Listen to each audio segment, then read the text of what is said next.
Shalom Bapak Ibu Saudara yang dikasihi Tuhan. Seri pengajaran hari ini Minggu 21 Februari 2021 berjudul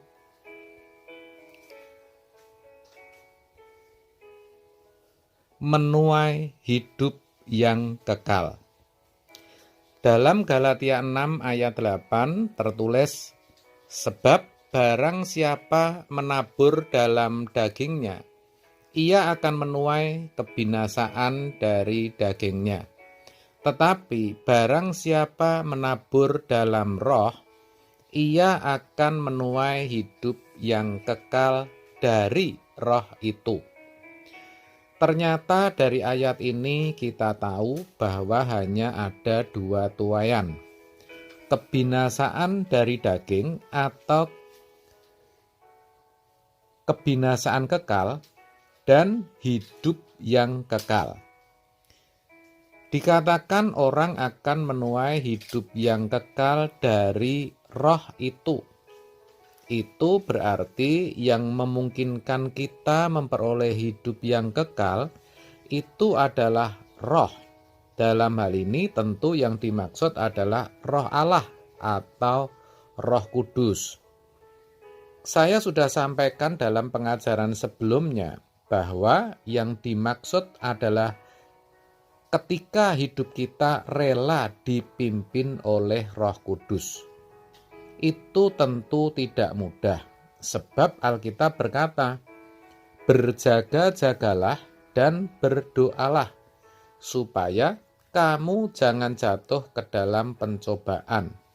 Roh memang penurut, tetapi daging lemah. Matius 26 ayat 41. Maksudnya apa? Roh memang penurut. Kata roh di sini ditulis atau diawali dengan huruf kecil. Jadi maksudnya roh manusia, roh kita. Penurut artinya tidak menuntut atau maksud saya penurut artinya tidak menuntut untuk dituruti atau dipuaskan. Tetapi dikatakan daging lemah. Kenapa lemah? Karena yang namanya daging selalu maunya dipuaskan, dituruti. Kenyataannya manusia hidup selain ada roh juga masih ada dagingnya. Lah ini yang membuat kita susah untuk dipimpin oleh Roh Kudus.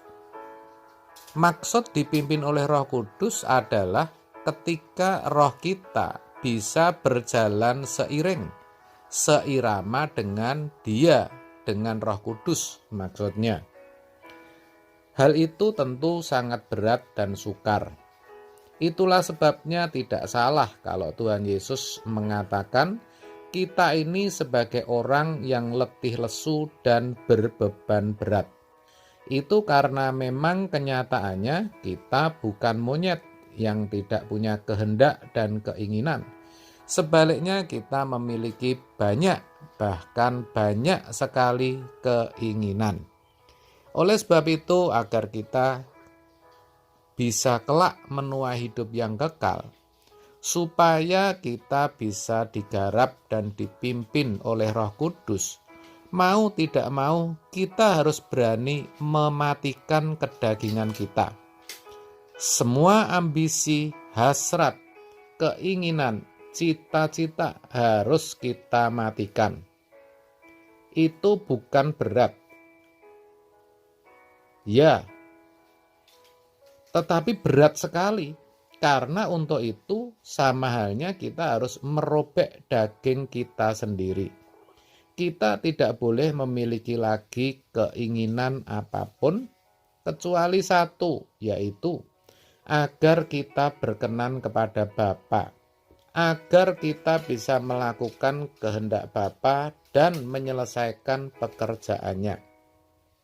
Bagaimana agar dalam setiap tindakan dan perbuatan kita menyukakan hati Tuhan? Terkait akan hal itu, kita harus sadar bahwa sesungguhnya keinginan kita itu sangat berpotensi membawa kita kepada kebinasaan. Hal itu dikatakan Yakobus dalam suratnya di Yakobus 1 ayat 14 sampai 15. Tetapi tiap-tiap orang dicobai oleh keinginannya sendiri, karena ia diseret dan dipikat olehnya. Dan apabila keinginan itu telah dibuai, ia melahirkan dosa. Dan apabila dosa itu sudah matang, ia melahirkan maut. Harus diakui banyak orang tidak bisa mengendalikan keinginannya. Sebaliknya justru keinginan yang mengendalikan hidupnya. Hal itu karena memang semangat zaman telah membawa manusia kepada keadaan seperti itu. Dengan berbagai promosi kuliner dan merebaknya makanan dari berbagai negara, seperti ramen, Thai tea, latte, pasta, dan sebagainya, bukan hanya membuat orang mulai meninggalkan makanan tradisional, tetapi juga menjadikan banyak orang gagal mengendalikan keinginannya, nafsu makannya. Akibatnya asal ada uang mau makan, mau coba makanan tertentu, makan saja. Padahal belum tentu makanan itu menyehatkan. Belum lagi maraknya LGBT, di mana melakukan hubungan sejenis dianggap wajar, sehingga banyak juga yang jatuh di area ini gara-gara ingin tahu, ingin mencoba. Lagi-lagi ini juga masalah keinginan,